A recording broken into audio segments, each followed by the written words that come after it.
আমার কথা শোনার জন্য আবারও আপনাদের ধন্যবাদ। আওয়ামী লীগকে পুনর্গঠন করার জন্যে 2টা শর্ত দিয়েছে সোহেল তাজের পরিবার। সেই শর্ত মেনে নিলেই আওয়ামী লীগের পুনর্গঠনের হাল ধরবেন এই সোহেল তাজের পরিবার। কেন তাদের এই দায়িত্ব দেওয়া হচ্ছে বলে বলা হচ্ছে? কারণ 75-এর 15ই আগস্টের পরে আওয়ামী লীগ যখন পুরো ভ্যানিশ হয়ে যাচ্ছিল, ধূলিসাৎ হয়ে যাচ্ছিল, সেই সময় এই সোহেল তাজের মা সৈয়দা জোহরা তাজউদ্দিন আওয়ামী লীগের হাল ধরে তখন আওয়ামী লীগকে পুনর্গঠন করে। এই সৈয়দা তাজউদ্দিন জোহরা তাজউদ্দিন উনি বাংলাদেশের প্রথম প্রধানমন্ত্রী তাজউদ্দিনের সহধর্মিণী ছিলেন। তাদেরই সন্তান এই সোহেল তাজ, সাবেক স্বরাষ্ট্র প্রতিমন্ত্রী। সেই সোহেল তাজকে আওয়ামী লীগ প্রস্তাব দিয়েছে যে আওয়ামী লীগকে পুনর্গঠন করার জন্য তারা যেন হাল ধরে। তারা 2টা প্রস্তাব দিয়েছে। কি কি প্রস্তাব দিয়েছে একটু শোনেন।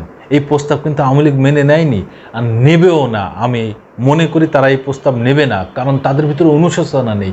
তারা যেই হত্যাযজ্ঞ চালিয়েছে তাদের ভিতরে এইসব, তারা এটা স্বীকারই করে না।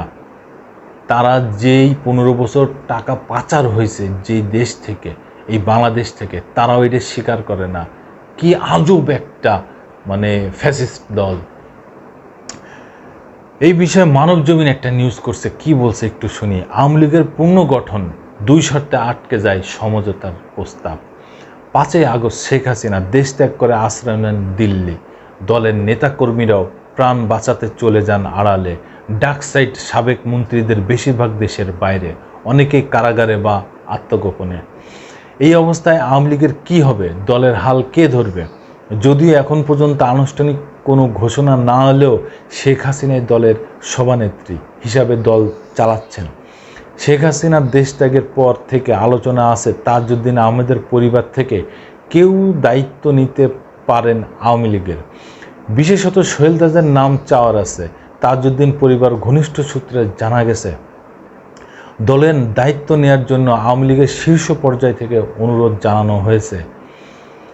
কারা কারা বলেছেন, কারা ফোন দিয়েছেন, কারা অনুরোধ করেছেন, এই বিষয়ে এখনও জানা যায়নি। বলা হয়েছে 75-এর 15ই আগস্টের পর যেভাবে জোহরা তাজউদ্দিন দলের কাণ্ডারি হয়েছিলেন, এবারও দুঃসময় দলের দায়িত্ব নিয়ে পুনর্গঠন করা। কিন্তু আলাপ আলোচনার এক পর্যায়ে তাজউদ্দিন পরিবার থেকে 2টি শর্তের কথা বলা হয়। 1, যে বিপুল পরিমাণ অর্থ দেশের বাইরে পাচার হয়েছে তা ফিরিয়ে দেওয়া।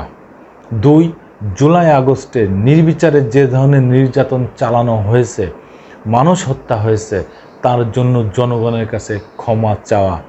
এই 2 শর্তে আলোচনা আর আগায়নি। তার মানে কি?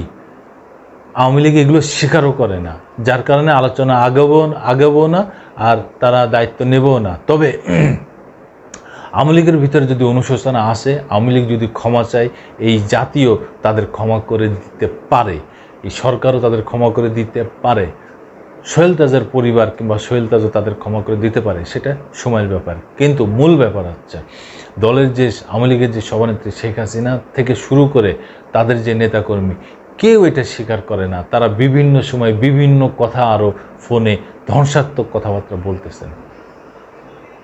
ধন্যবাদ বন্ধুরা, আবার আসবো নতুন কোনো কথা নিয়ে, নতুন কোনো ঘটনা নিয়ে। আমি প্রিন্স।